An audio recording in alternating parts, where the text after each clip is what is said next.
What's up, y'all? It's your boy Progress West back again with another banger, and today we're gonna be checking out this brand new announcement made by James Gunn about the future of the DCU.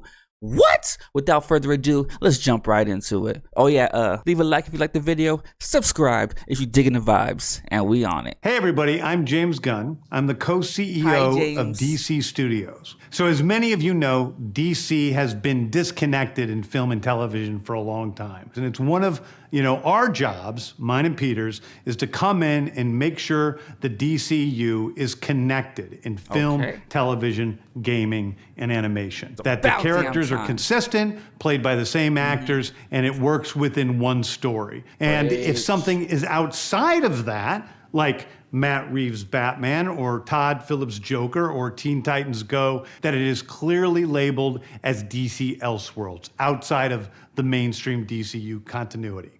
That's what I'm talking about. It's about time they did that, man, because I did not want to miss out on the Batman 2 or the Joker 2 just because they're rebooting the universe. So I'm glad to see they're still going to incorporate these great movies. So far, so good, James. Keep it up. Keep it up, buddy. Now, Peter and I have gotten pretty lucky in terms of the 4 projects that are coming out over the next year. First, we have Shazam! Fury of the Gods. Shazam has always been off kind of in his own part of the DCU, so he connects very well. That moves directly into The Flash, a fantastic movie that I really love that resets the entire DC universe. Then to move into Blue Beetle, a fantastic film about a kid who's a marvelous part of the DCU, and then into Aquaman 2, which leads directly into our next few projects, which I'm going to tell you about now. So, Peter and I, along with a group of very talented writers, have started to map out an 8 to 10 year plan of what DC Studios will be in film, television, and gaming. This first chapter is called Gods and Monsters. Now, what I'm about to tell you, is a part of the first chapter. It's not the entire first chapter. The first project is Creature Commandos. Who the heck Creature Commandos is an animated series. I've written all the episodes. Something we're going to do that's a little bit different at DC is we're going to have characters move into animation, out of animation, usually having the same actor play their voice as who plays them in live action. The next project up is Waller. This is a story of Amanda Waller, played by Viola Davis. All right, Viola Davis is going to team up with members of Team Peacemaker. And this is a story that's been created by Crystal Henry, who did Watchmen, and Jeremy Carver, who created the Doom Patrol. It is a fantastic story that's out of this world, and I can't wait for people to see it. Okay, next up is the big one, the true beginning of the DCU. This is called Superman Legacy. This is being written by me. I'm in the middle of it. I'm having a great time doing it.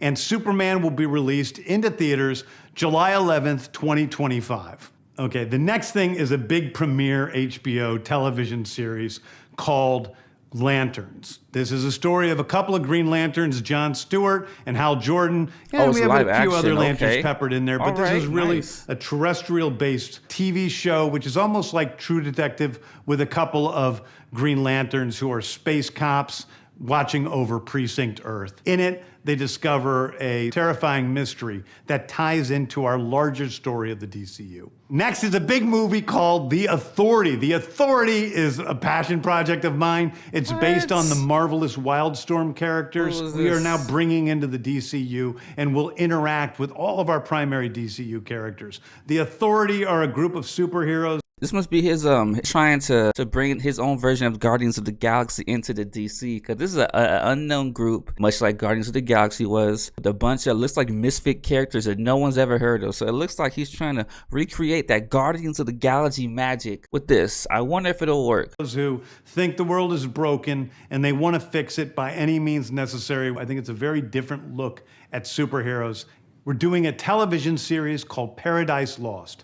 Paradise Lost is the story of Paradise Island, usually known as Themyscira, which is the birthplace of Wonder Woman. It's almost like Game of Thrones with Westeros, but with all of the inhabitants of Paradise Island. The introduction of the DCU's Batman is The Brave and the Bold. The Brave and the Bold is the story of Batman and his actual son, Damian Wayne. This is based on Grant Morrison's great comic book run. Damian Wayne.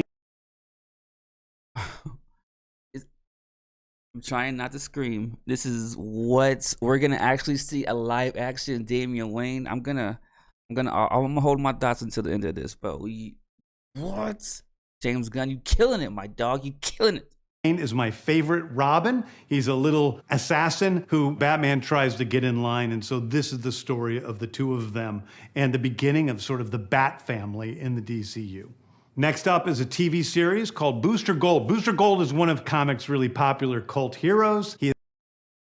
Boy, I call cap. No one give a damn about no Booster Gold. Name one Booster Gold story. Tell me one story for one Booster Gold comic book that you actually know off the top of your head. No one cares about him. I mean, he was okay in the Justice League Unlimited show, but that's about it. He's like a D tier hero. Don't cap me, James Gunn. You're doing so good, but no one cares about Booster Gold.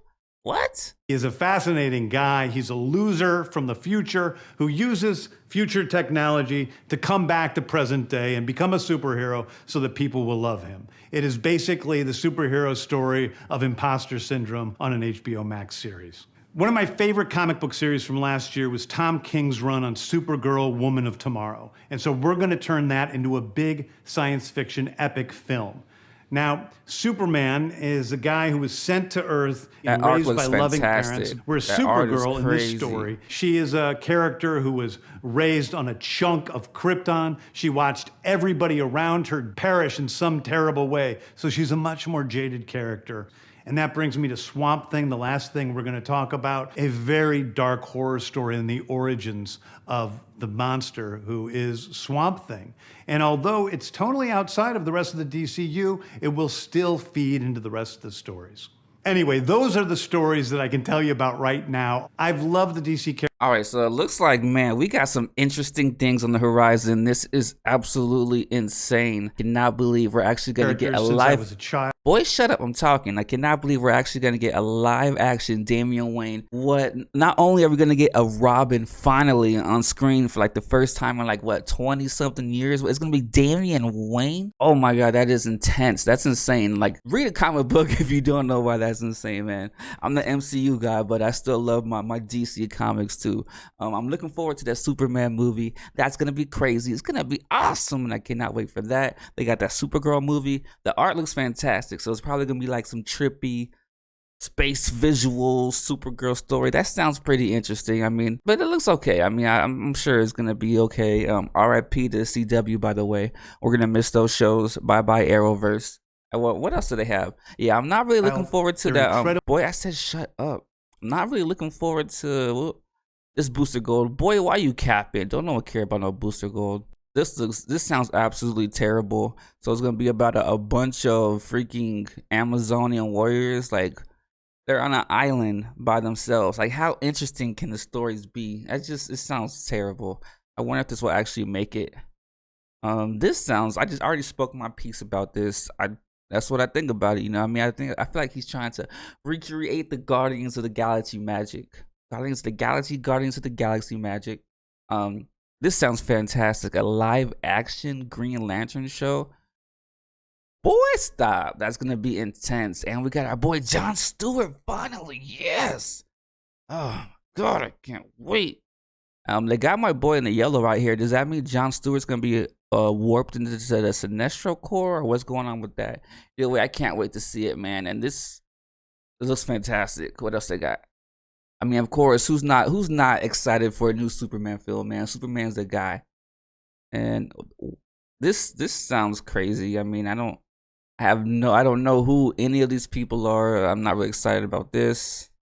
And then Waller, I mean, Waller's a cool character, but I feel like a TV show is eventually gonna get boring. Like, what's she gonna do? Just stand around all day yelling at people, threatening to blow their heads off? Unless like they have like a revolving door and team of Suicide Squad members, that'd be pretty cool. But otherwise, I'm not really feeling it. But that's all I got for you today, man. What do y'all think about it? Let me know down below. Leave a like if you like the video. Subscribe if you're digging the vibes. Let's rock out. Love y'all.